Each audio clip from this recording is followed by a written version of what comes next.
Hello दोस्तों, कैसे हैं आप। आज हम एक ऐसे मुद्दे पर चर्चा करेंगे जो भारत के लोकतंत्र पर सीधा प्रहार है और मानिए तो देश में तानाशाही लागू करने के बिगुल। केंद्र की भाजपा सरकार ने 20 अगस्त को लोकसभा में 3 नए बिल पेश किए। वो बिल कौन कौन से हैं आप स्क्रीन पर देख सकते हैं। इन बिलों का दावा है कि अगर कोई प्रधानमंत्री, केंद्रीय मंत्री, मुख्यमंत्री या कोई भी मंत्री या विधायक किसी भी मामले में गिरफ्तार होकर 30 दिन से ज़्यादा जेल में रहता है तो उसे पद से हटा दिया जाएगा, भले ही वो बाद में निर्दोष ही साबित क्यों ना हो जाए। सुनने में तो ये भ्रष्टाचार के खिलाफ कोई सख्त कदम लगता है, लेकिन दोस्तों ये बिल सिर्फ एक छलावा है। ये बीजेपी की वो साजिश है जिसका एकमात्र मकसद है विपक्ष को पूरी तरह खत्म करना और बाय हुक और क्रुक सत्ता पर कब्जा जमाए रखना। आज हम इस बिल को गहराई से जानेंगे कि यह बिल देश के लोकतांत्रिक व्यवस्था के लिए कितना ज़्यादा खतरनाक है और उन फर्जी केसों को भी सामने लाएंगे जिनके जरिए अब तक बीजेपी ने विपक्ष के नेताओं को जेल में डालकर उनकी आवाज़ दबाई है और सरकारें गिराई हैं। तो बने रहिए इस वीडियो के साथ, और अगर आप हमारे चैनल पर नए हैं तो चैनल सब्सक्राइब कर वीडियो लाइक जरूर करें। तो आइए सबसे पहले समझते हैं कि ये बिल लोकतांत्रिक ढांचे के लिए इतना खतरनाक क्यों है। अभी के कानून में ऐसा कोई नियम नहीं है कि किसी नेता की गिरफ्तारी या हिरासत होने पर उसे पद छोड़ना पड़े, लेकिन इस नए बिल में कहा गया है कि 30 दिन से ज़्यादा जेल में रहने पर नेता की कुर्सी चली जाएगी। पहली नज़र में तो ये भ्रष्टाचार से लड़ने का सराहनीय कदम लगता है, लेकिन हकीकत में ये बिल बीजेपी के लिए खतरनाक हथियार है, क्योंकि सीबीआई, ईडी, आईटी और ऐसी तमाम केंद्रीय जांच एजेंसियां भाजपा की हाथों की कठपुतली बन चुकी हैं। अगर ये बिल पास हो गया तो भाजपा विपक्षी नेताओं पर फर्जी केस दर्ज करवाएगी, उन्हें जेल भेजेगी और 30 दिनों तक कैसे भी करके उन्हें जेल में रखेगी, सबूत जुटाने के नाम पर या फिर प्रोसेस डिले कर, और बस 31वें दिन उनकी सरकार गिरा देगी। सोचिए कि यह किस तरह का मजाक है दुनिया के सबसे बड़े लोकतंत्र का। ये लोकतंत्र नहीं बल्कि तानाशाही की शुरुआत है। अब सवाल उठता है कि आप बिना आरोप और दोष सिद्ध हुए किसी भी नेता को जेल में डालकर उसकी सत्ता छीनी जा सकती है? अगर हाँ, तो ये भारत के लोकतांत्रिक ढांचे पर सीधा प्रहार है।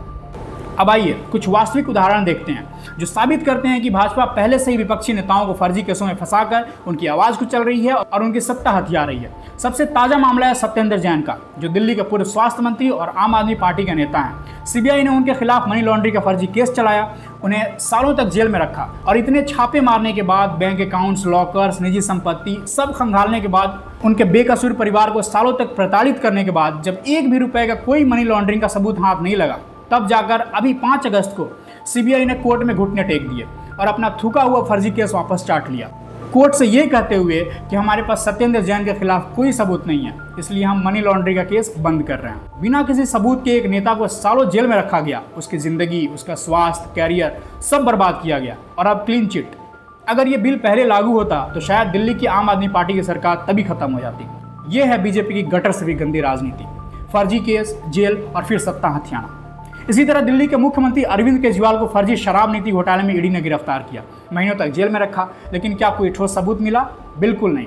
फिर भी उनकी सरकार को डिस्टेबलाइज करने की पूरी कोशिश की गई। आम आदमी पार्टी के ही मनीष सिसोदिया को उसी केस में सालों से जेल में रखा गया है बिना किसी ट्रायल के। संजय सिंह को गिरफ्तार किया गया, लेकिन उनके खिलाफ भी कोई सबूत नहीं। यह सब किस तरह की तानाशाही चल रही है देश में।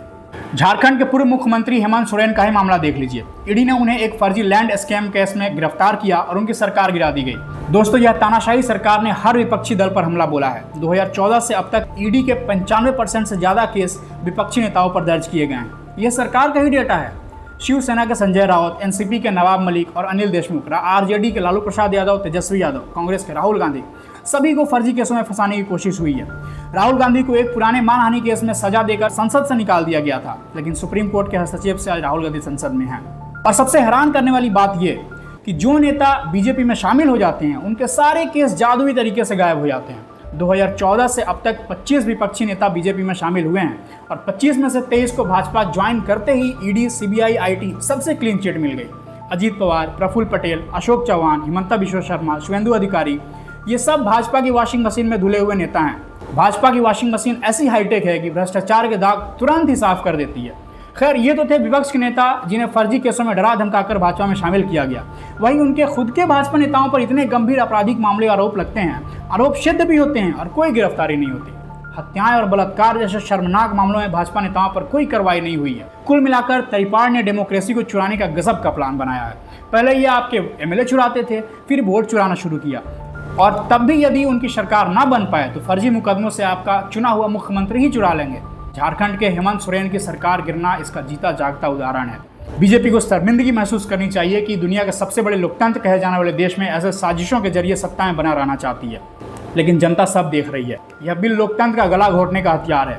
अगर हम अब भी चुप रहें तो याद रखिए भारत का लोकतंत्र खतरे में है और तानाशाही की बिगुल बच चुकी है। क्या आप भी मानते हैं कि यह बिल लोकतंत्र के लिए खतरा है? तो कमेंट बॉक्स में अपनी राय जरूर बताएं। वीडियो पसंद आए तो लाइक करें, शेयर करें और हमारे चैनल को भी सब्सक्राइब करें। धन्यवाद। जय हिंद।